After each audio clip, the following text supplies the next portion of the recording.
Today I'm going to show you how to take those boring dominant 7 drop 2 voicings like this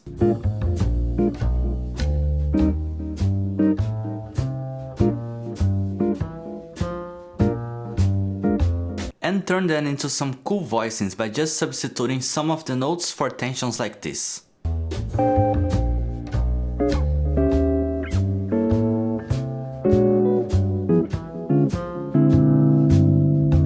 After this video, you're going to have all the possible voicings for dominant 7s using drop 2s.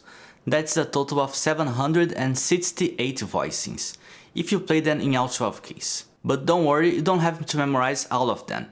Just understand the concept behind them and you will be able to apply them over any jazz standard. First thing, let's talk about the number one problem that people have when learning and teaching voicings on the guitar.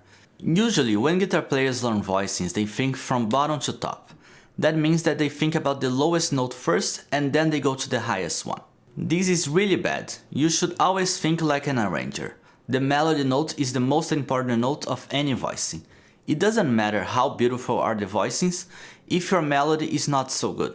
To start thinking like an arranger, you need to think of the voicing from the top to the bottom, meaning you start from the highest note and then go down. This is also going to be really useful when you need to do chord melody over standards. Let's start by reviewing our basic drop 2 voicings thinking this way. Let's start with the root on the melody. We're going to have root, 5, 3 and flat 7.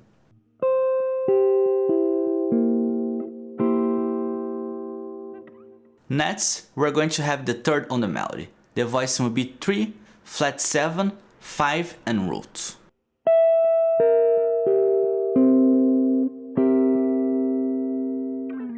The next one, we're going to have the fifth on the melody.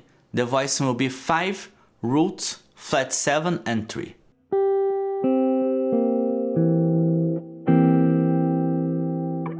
And the last one, we'll have the flat 7 on the melody.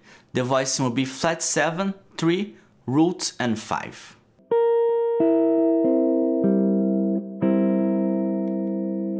We're going to take each of those voicings and come up with 16 variations on each one by substituting some of the notes for tensions. Before we do this, let me give you the possible tensions that we can use over dominant 7 chords. Let me play each of them on top of a shell voicing so you can hear how they sound. We can use the 9. We can use the flat 9. We can also use the sharp 9. We can use the sharp 11. We can use the flat 13. And the last one, we can also use the 13. By the way, I'm giving away a free ebook with all the materials of this lesson and all the others I did online on my website. Just click on the link in the description to grab yours for free. Now let's take a quick look on the notes of a dominant 7th chord. We have the roots, 3, 5 and flat 7. In the case of C7, the notes will be C, E, G and B flat. However, we don't really need all those notes to play a dominant 7th chord. We can take out the 5th because it doesn't add too much unique information, since most chords already have the perfect 5th. We can also take out the root because the bass player usually will be playing this already, so we don't need to play the same thing as him. Now this leaves us with just 2 notes that are important, the flat 7 and the 3. Instead of just taking out those notes of the voicing, let's substitute them for one of the tensions that we can use. Let me show you this by using the shell voicing with either the root or the 5th on top, so you can see this in action more clearly. For the root, we can substitute for the flat 9, 9 or sharp 9.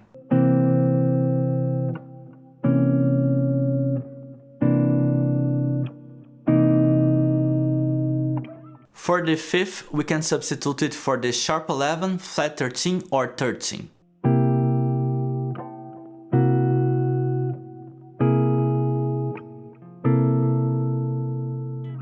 We can also use a combination of those tensions over the voicings. For instance, let's say we change the root to the 9th and the 5th to the 13th. By doing this, we're going to have 16 possibilities in total. Now let's study them by using drop 2s. Let's start with the one that has the root on the melody. Here you can check a list of every possibility. On the first column on the top right, we are substituting the root for all the possible ninths.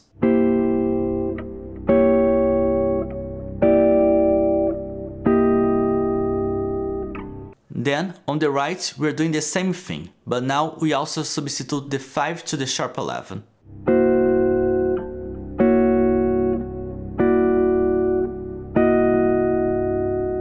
And then, on the bottom left, we did the same thing, but now we're substituting the 5 with the flat 13.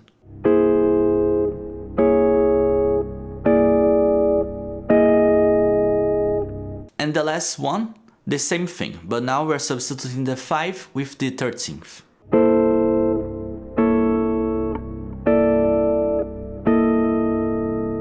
We can repeat the same process for any dominant 7 drop 2 voicings we have. Let's now do the same thing for the dominant 7 drop 2 voicing with the 5th on the melody. Let's start by changing the root to the ninths.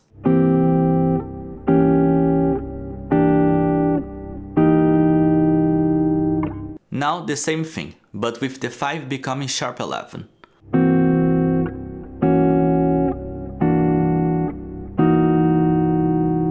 Now the same thing, but with 5 becoming flat 13.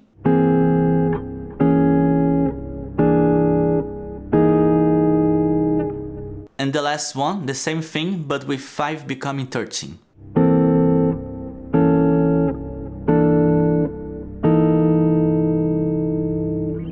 You should do the same thing for the other ones, the drop 2 with the flat 7 on the melody and also the drop 2 with the 3rd on the melody. I'm giving away a free PDF with all those voicings on my website. You can check the link in the description of this video. Now, we don't want just to keep playing those exercises over and over.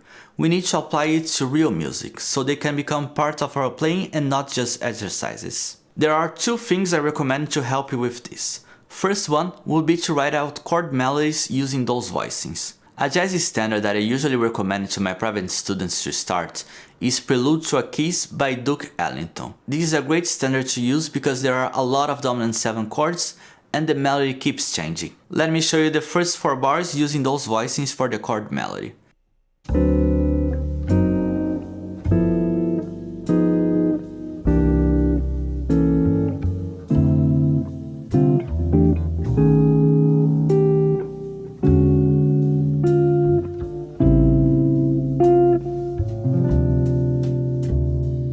Now the second thing I recommend to help you apply this is writing a comping etude over a tune. Let's do this over a 12-bar blues. We're going to use 2 voicings per bar. For this, I recommend using half notes. I usually like to do this by first writing the melody that I'm gonna use on each voicing, and then I fill out the rest of the notes for the drop 2 voicing. Also, later when you practice the etude, you can play around with other rhythms, but I recommend starting with something simple, like the half notes, so you can focus on your voicings. Let me show you here the etude I wrote for this video using those voicings.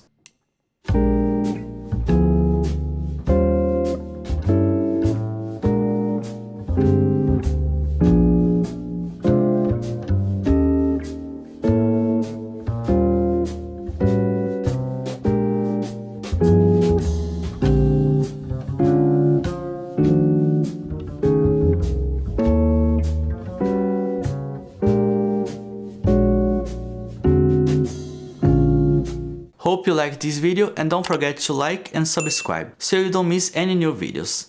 Also, let me know in the comments if you knew all those voicings. Also, if you are interested, I have a couple spots for private lesson students.